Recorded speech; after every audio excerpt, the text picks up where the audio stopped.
Naam, hayo yakijiri mtazamaji, katibu usalama wa ndani Raymond Omolo amesisitiza kwamba maafisa usalama hawakuhusika kwa vyovyote vile na kamata zilizoshuhudiwa wakati wa maandamano ya kumbukumbu ya Juni 25 Alhamisi iliyopita. Kauli ya Omolo inajiri huku maafisa usalama wakinaswa kwenye kamera wakiwakamata baadhi ya wanaharakati nje ya majengo ya bunge.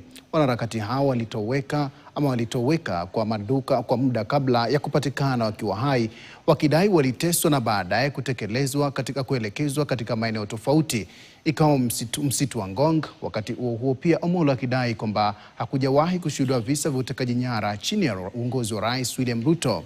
Hata hivyo, makundi ya kutetea haki za binadamu yamesema kwamba imeandika na kurekodi visa zaidi ya 100 vya utekaji nyara tangu mwaka 2024.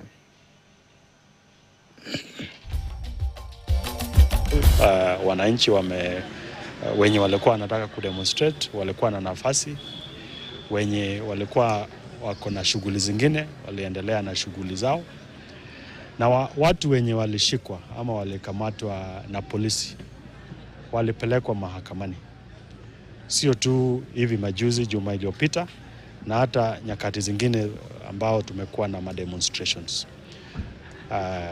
Na pia tumekuwa na watu wanasema wamekuwa abducted ama wametekwa nyara. Mwishowe unapata ni watu walikuwa wanataka kupatia ama kutupa lawama kama serikali, na kwa hakika ni watu walikuwa wamejificha kibinafsi kwa njia ambao pengine ni mambo yao ama kwa ile kutafuta umaarufu. Na maafisa wa kitengo cha JSU wanatuhumiwa kwa ukiukaji wa haki za binadamu kufuatia wimbi